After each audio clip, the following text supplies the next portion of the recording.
Hey ladies, welcome to The Power of the Ask, the podcast where we ditch the waiting and embrace the asking for what we truly deserve. Welcome to The Power of the Ask.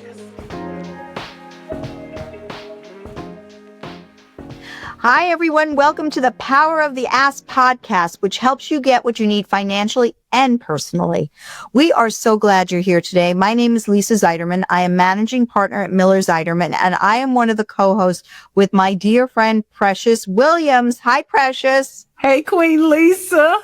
And as Lisa just said, I'm Precious Williams. I'm affectionately known as the Killer Pitch Master and the proud founder and CEO of the Perfect Pitch Group.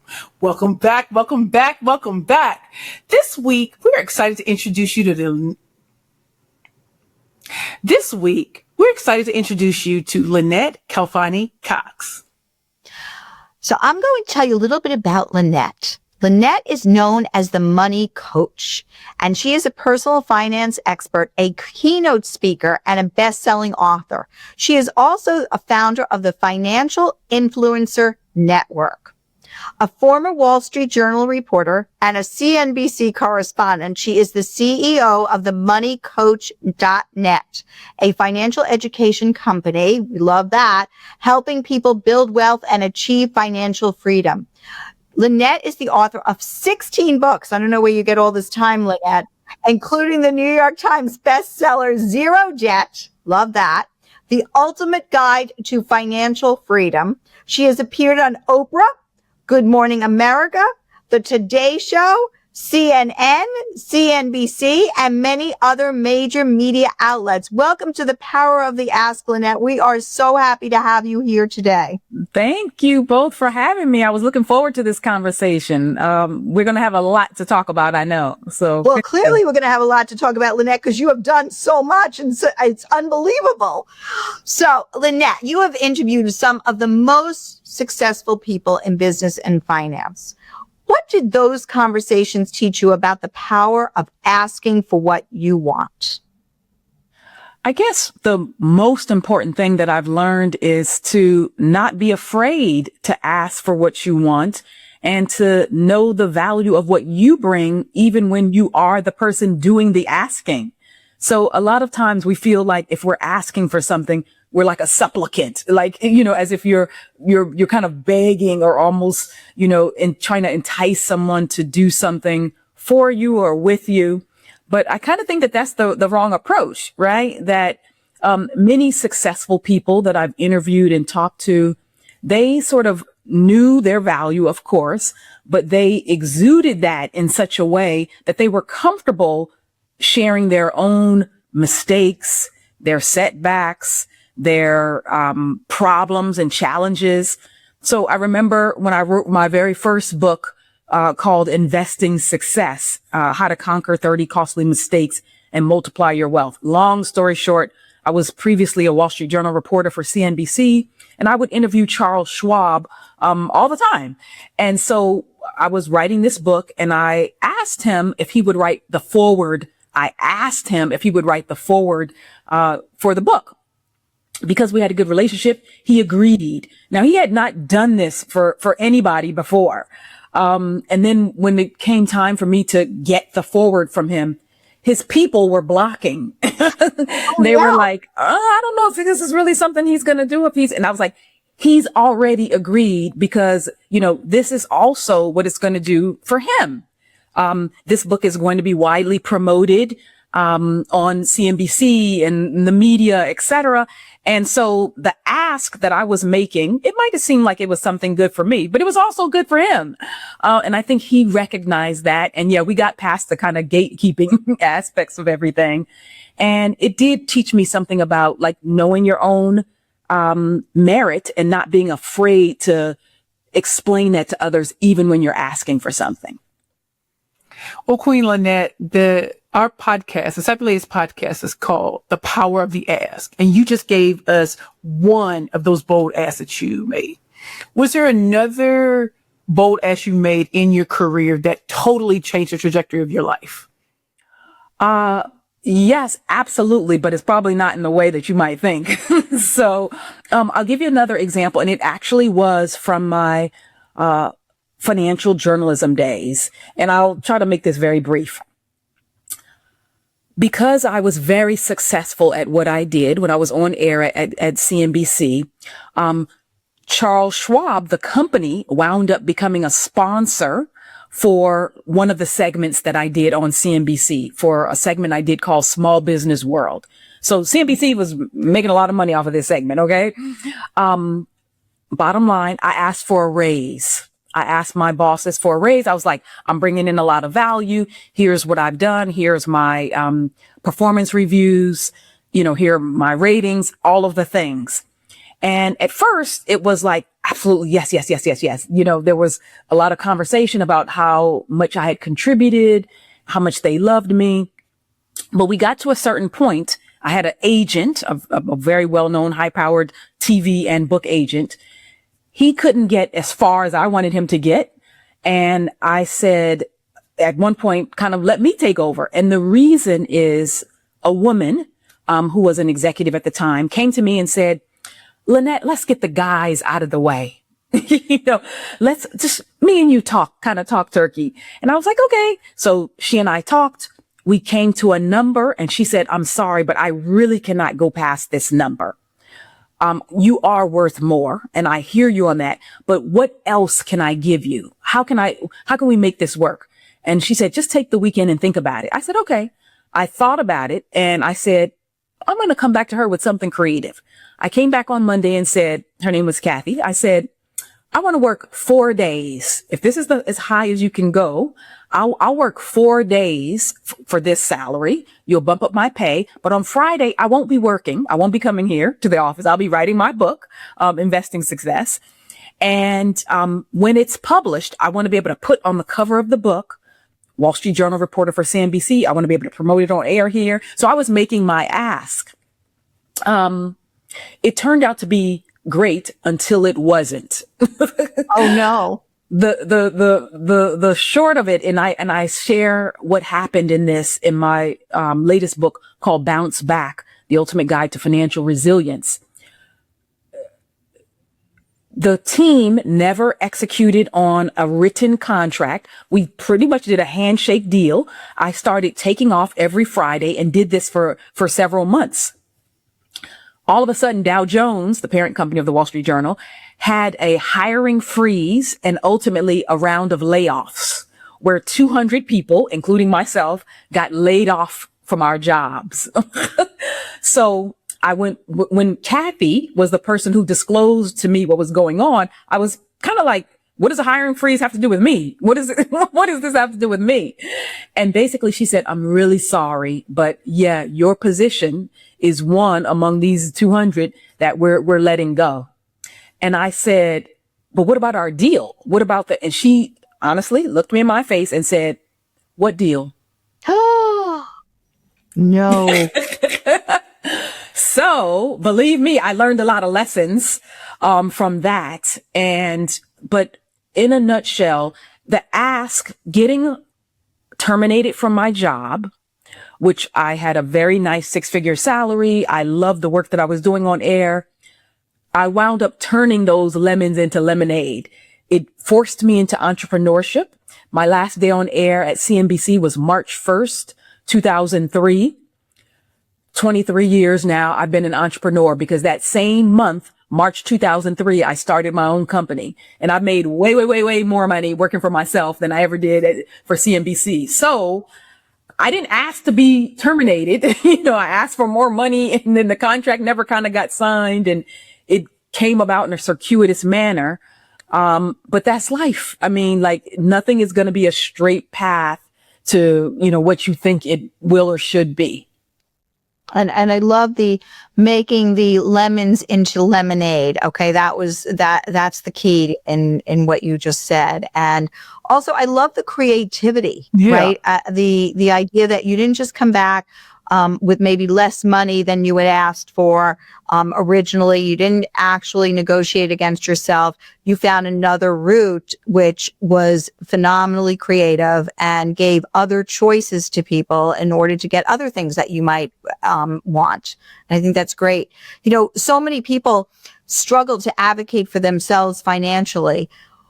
Why do you think asking for more, and it's a perfect segue, why do you think asking for more, whether it's a raise, an investment, or an opportunity, feels so difficult? And when it does feel difficult, and you just talked about it, why is using a different route a creative way to go, maybe a different type of ask, the direction that somebody should take? Well, this is a very kind of loaded question, Lisa. So, because honestly, there's, gender reasons, cultural based reasons, lived experiences that come into play, economic imperatives on either side that, have to be factored in. And, what I've learned now, again, 23 years into entrepreneurship and after having been in corporate America for a while in the journalism and financial journalism space, is that it's easy for us to say, ask for more, you deserve it, but then when somebody's like, oh my God, but I'm fearful because the economy is bad. I'm worried because I'm seeing the round of layoffs that just happened. I'm skeptical that my company can really, give me this raise or whatever. Because I'm seeing the handwriting on the wall, so to speak. So external circumstances, sometimes internal doubts about worth, about credibility, about value, all of these things shape our behaviors and our willingness to ask for more. And also, frankly, some of the feedback and the cultural and the corporate nuances. When a man asks for a raise or for a promotion, he's assertive. He's a go-getter. When a woman asks for a raise, she's, aggressive in a B kind of a way, right? She's just too demanding, or she's, full of herself, or, all of the negative connotations come to mind in those aspects. So I think that I no longer just think that it's just a question of personal sort of reluctance or inadequacy or people who lack confidence, although there are definitely aspects of that, right? I have a course called Negotiating for Women, because we women in particular struggle to be able to ask for what we want. And it's not even, like you said, just in the workforce. Sometimes it's with our partners and our relationships. Sometimes it's, at the nail salon, like my nails are horrible right now. I really need to go get my nails done again. And honestly, there's been times I've been in the nail salon and I'm like, they're not doing what I want. They're not, and I'm like, no. I want it more square as opposed to round. Or I said that no, don't use that cuticle cutter thing on me or whatever. But then sometimes you're just like, just never mind. I'm just going to let it go, for whatever reason. Right. So it does behoove us to practice these things, because the more you do practice and kind of assert yourself, it can help you to gain the confidence, the know-how, sometimes the delicate positioning of things that is necessary. But it also sometimes can erase some of those other things that we've been taught, which is be a good girl, be nice, don't make waves. You know what I'm saying? And so there's a lot of factors about why people don't negotiate or ask for more. I really love what you just brought up, really bringing in the human element. Yes, we say, oh, ask for more without thinking about the other external factors that often are coming into play, especially in this economy. It's making me think of, I used to be an attorney before I started Curvy Girls Lingerie 16 years ago. And I remember what people told me, that no one would ever invest in that company. I would never win a pitch competition. I would never, because I didn't have the right looks. I was 327 pounds, and that everything about me was just wrong. And 16 years later, I'm still a killer pitch master. I'm also a rainmaking speaker. And I knew that took confidence, and it took believing beyond all doubt in a world that kept telling me you had to fit into these molds. And like you, Queen, you went from journalist to nationally recognized financial expert and entrepreneur, probably when it wasn't the sexiest thing in the world, like it seems today. What role did confidence play in your transition, and also asking differently, or asking in a very different way? How did that aid in the transition? Well, confidence was huge for me, but confidence came in drips and in cycles all throughout my corporate career, which kind of gave me, training and boot camp experience to know that, yeah, I can do this on my own and I can be successful. But I think I'll share one other story, that really speaks to what my corporate experience was like, particularly when I worked for Dow Jones, because it was so much about financial education, financial journalism, and, talking to people, platforming the content and the idea about money, right? So I, had media career. I worked for the Associated Press. I worked for the Philadelphia Inquirer. I worked for Fox, the 10 o'clock news in Philly. But then when I went to Dow Jones, that was a whole different ballgame. I started writing about personal finance, investing, Wall Street, etc. Well, I will never forget this. I was working at the Philadelphia Inquirer by day. I lived in Philadelphia, and I was working at night at Fox, the 10 o'clock news, the local Fox affiliate in Philadelphia. Some friends of mine at what we call the Inky, the Philadelphia Inquirer, we worked in the South Jersey in the Cherry Hill Bureau. They were like, oh, we're going to a job conference at Newsday in New York. Now, I had moved from California to Philadelphia at the time. My ex was in a PhD program at Penn, and that's why I lived in Philadelphia. So they said, oh, we're going to a job conference at Newsday in New York. And I was like, and they said, why don't you come along with us? And I was like, New York? Like 2 states away, Pennsylvania, New Jersey, New York. I was like, why would I want to do that? And why? I know you guys aren't even thinking about like working in New York. And they were like, oh, no, everybody out here on the East Coast, very mobile. We get on Amtrak, blah, blah, blah, blah. And I'm thinking from Los Angeles, we could drive and be in the car for 2 hours and still be like 30 miles away. Okay. Sitting in traffic. Well, anyway, I did go with them to the Newsday job conference, and I met an editor, 2 editors at Dow Jones.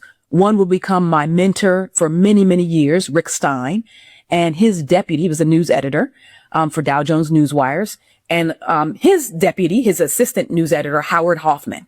Long story short, Rick loved me, loved my clips. He ended up making me a job offer. I countered. I said I wanted more. I asked for more. We went through a couple of rounds of negotiating, and I was basically asking him for more than both of my jobs combined.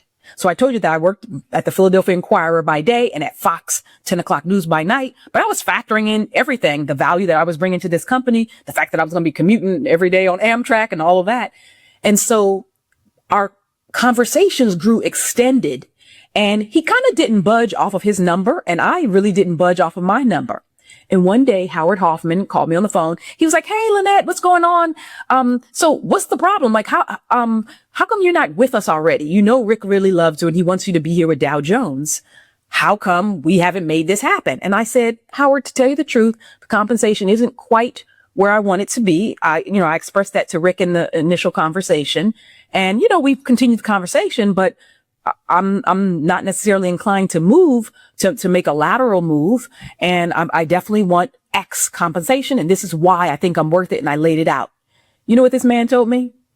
He said, okay, well, ask for more again. We would think less of you if you didn't. I love that. No one has ever had to tell me again in life to ask for more. I will say that. So that planted something in my brain that was like, wow. So they're expecting me to negotiate, and they're like looking to see how far I'm going to push this. And if I'm willing to advocate for myself. So I absolutely did. I went back to Rick in a more forceful way and said, we've been talking for a while. I love the brand. I would love to come work with you. I think that what you're offering me is good, but it's not acceptable to me. Here's the salary that I'm seeking, and here's why I'm worth it. A, B, C, D, and E. I laid it out for him, and he was like, yep, you know what? You're right. And he gave me what I was asking for. He gave me the number, and I went and I wound up working for Dow Jones, and I stayed there for almost a decade. This man became a mentor and a champion who gave me promotions, made me a bureau chief, gave me stock options and bonuses. I won Dow Jones Newswires awards that he nominated me for, all the things. But my confidence grew over time because I had the courage to ask for more.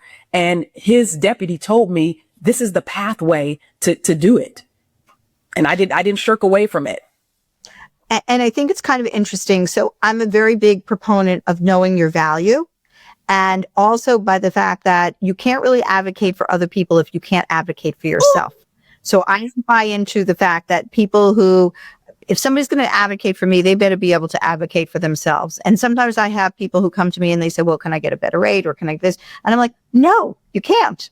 And then I say to them, usually, if I had said yes to you, that would be a problem, right? Because that says to you that I can't advocate for myself and therefore I can't advocate for you. And I think that that's a really important lesson. So I commend you on that. That's amazing, Lynnette. This is the next question, which is, what is the biggest financial mistake people make because they're afraid to ask questions about money? Well, a couple of things. Sometimes, when it's in a negotiation kind of setting, for example, they're negotiating and asking from the wrong vantage points. They're asking from a position of need or greed, and that rarely moves the needle. Instead, when it comes to sort of asking for and getting what you want, you need to negotiate and ask from a position of strength.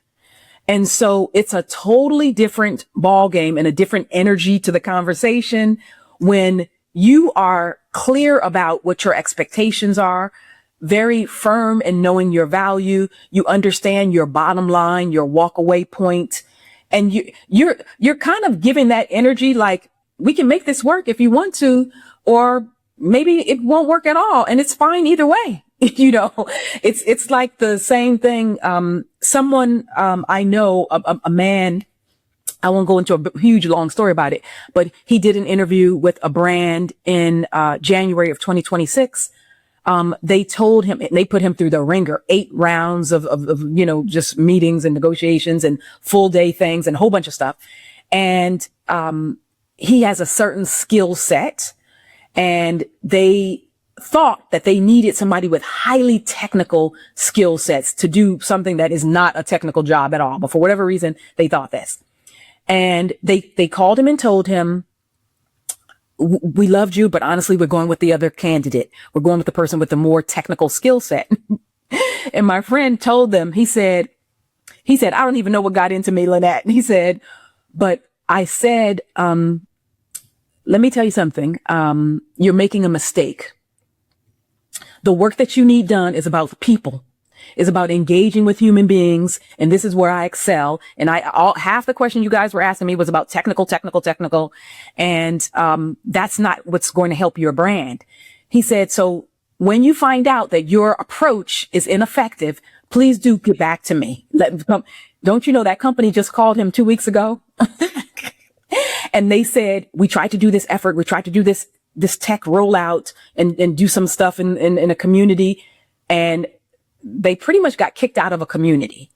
And all the people on the hiring committee were like, call that man that told us we needed to do some other things and not worry about the technical. And so he was firm in he knew he stood in his own, knowledge and power, etc. And sometimes you just have, it takes time. And so as we were chatting through everything, I told him, I said, now, yesterday's price is not today's price. Okay. So what you told them in January, it does not apply right now to May 2026. So he had leverage, a lot of leverage, so I'm gonna be curious to see where that goes. But yeah. That's a great lesson. So you've helped countless people get out of debt and build wealth. What's one financial conversation everyone should stop avoiding right now? I guess on the avoidance factor, it would be things that are future focused, but that seem quote unquote so far away, right? So we know, unfortunately, about 70% of all Americans don't have a will. We know that some people don't have life insurance. They're kind of putting their head in the sand, thinking like, hoping nothing ever happens to me. I won't die or whatever. Well, sadly, we're all human, and it's not even sad, but it's the reality is none of us is immortal. We're not going to live forever. And so I do think that sometimes people put off and delay having those what seem to be harder conversations around future focused things. Now, sometimes there's an economic reason for that. Of course, people are like, I'm just trying to get by today, right? I have bills to pay today. I cannot think so far into the future. But other times it is a matter of them losing focus or not sort of taking that proactive step to say, I don't have to save everything right now. I don't have to pay for my retirement and fund my whole, retirement plan in full, but maybe I can just do a little bit. Maybe I really should, take my company up on this 401k plan that they said I can contribute to, or my 403b plan, or my 457, or my thrift savings trust, whatever it's going to be. I can do $100 a month. And even though I'm 35 or 40 or whatever age, let me start a little bit now and not delay that for the future, because future me really will thank me for having that kind of, long-term vision. Lynnette, as someone who's built a powerful, really powerful personal brand, what advice would you give to women, and especially women of color, about asking for visibility, leadership, ownership? What would you tell women?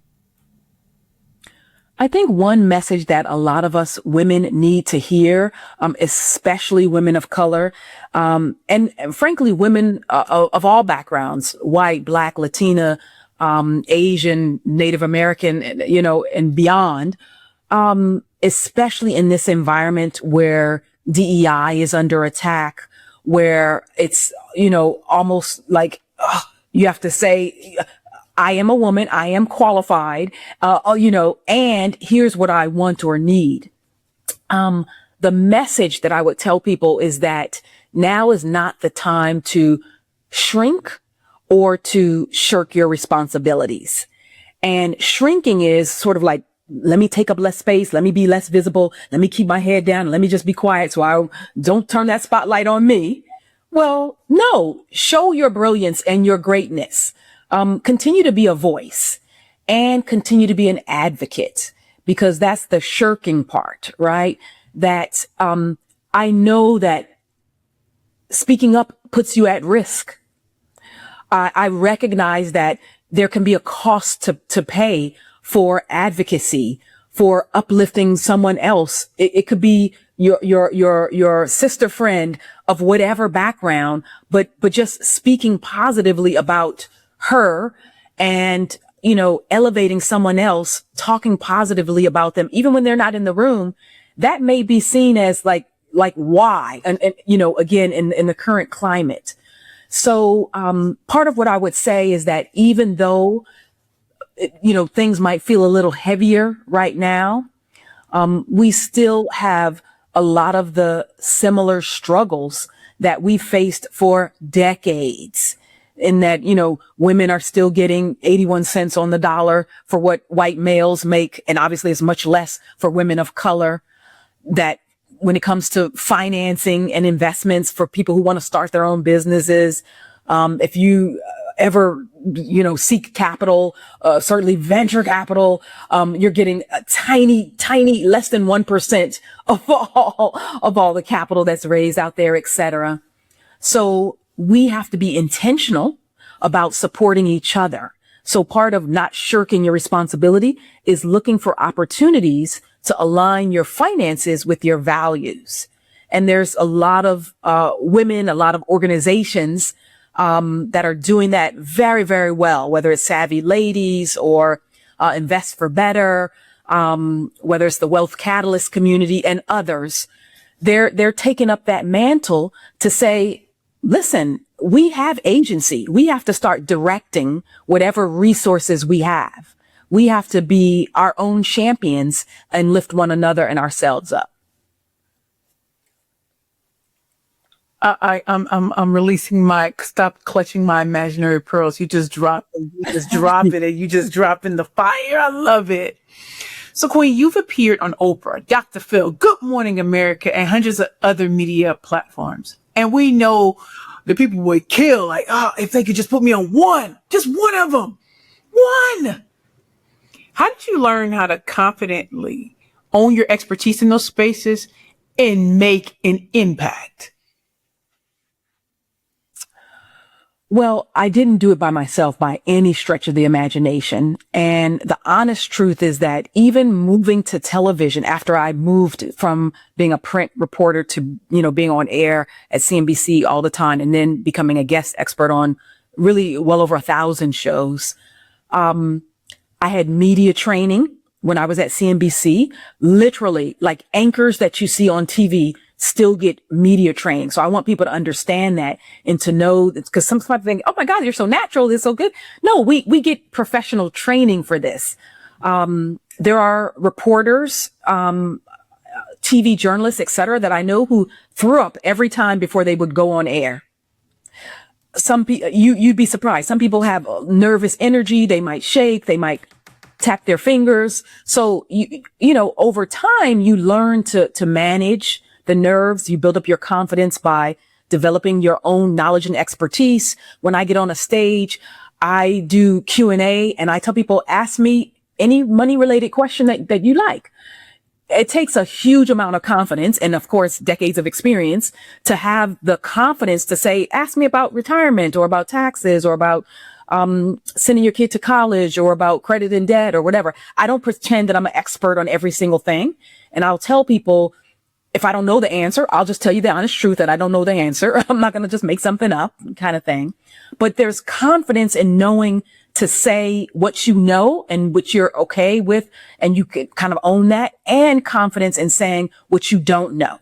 So I had alluded earlier to Charles Schwab. And I remember when he wrote the foreword to the book for me and I interviewed him for the book, I asked him, because the title of the book was Investing Success, and it was about investing mistakes. I said, have you ever made any investing mistakes that that shaped how you, invest as a whole, et cetera? He said, have I ever? He said, I've made enough mistakes to fill 3 books. And then he proceeded to tell me like mistakes that he'd made. So there's something about confidence that you don't need to put on the airs. You don't need to fake the funk and act like you have all the answers or you've never made a mistake or whatever. We're human.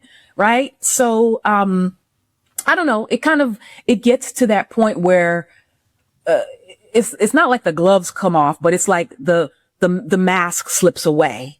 And that I think is more valuable to people perhaps than anything else. Mm-hmm. Lynnette, what does financial freedom truly mean to you beyond just money? Financial freedom at this point in my life is really about me being what my husband and I call time billionaires. I have worked for 3+ decades and, I've put in a lot to the financial education space. I put in a lot as a mom, raising 3 amazing kids who are now 28, 26, and 20 years old. And so my husband and I have planned together, on financial terms, our own estate plan, our own wealth building plan, our own sort of financial plan for the future for whenever it is that we retire. But we already knew that we wanted to get to a certain point where we were work optional, as we call it.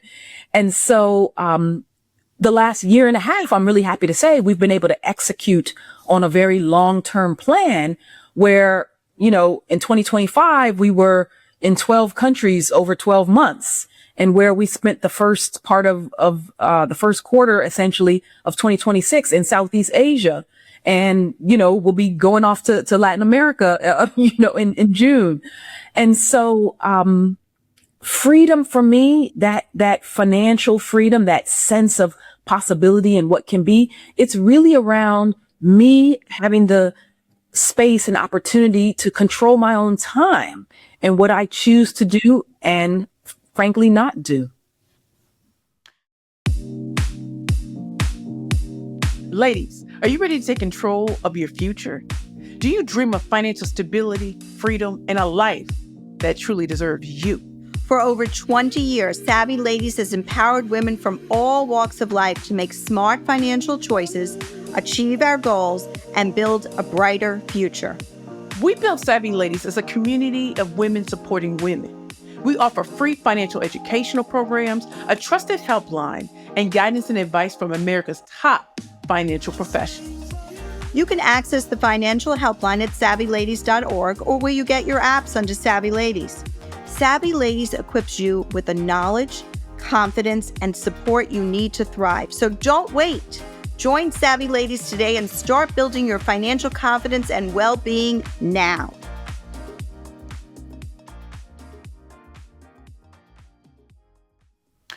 All right, ladies, we're going to kick off the rapid fire section. Okay. Queen Lynnette, are you ready? Yes. What's your favorite go-to karaoke song? Anything by Lauryn Hill.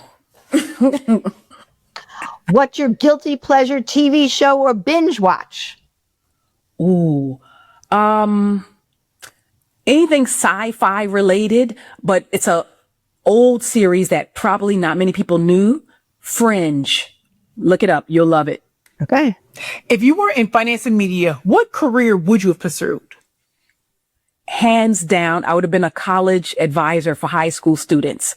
I'm a person who loves to see kids like opening their acceptance letters for college online. They're crying. The parents are crying and I'm crying too. I absolutely love that. It changes the trajectory of their lives. What is your personal definition of success today? My personal definition of success is achieving health, wealth, and happiness in all its forms. What's one place that's still on your travel bucket list? I have many places on my travel bucket list, even though I've been to over 50 countries. I'm looking forward to visiting the southern part of Africa, including Namibia and Botswana. And Colombia is on the list for this summer. Cartagena and Medellin, and all of those places will be in 2026. Now, here's the question, Lynnette, that we ask all our guests. Why is the power of the ask so crucial to women, especially financially? The power of the ask is crucial to financial, let me start over. The power of the ask is crucial to women, especially financially, because the reality is what you don't ask for, you won't get. And no one is ever going to care about your personal finances and your well-being more than you will. So it's up to each one of us to advocate for ourselves. Well, Queen Lynnette, thank you so much for coming on as our latest guest on the Power of the Ask podcast, powered by Savvy Ladies.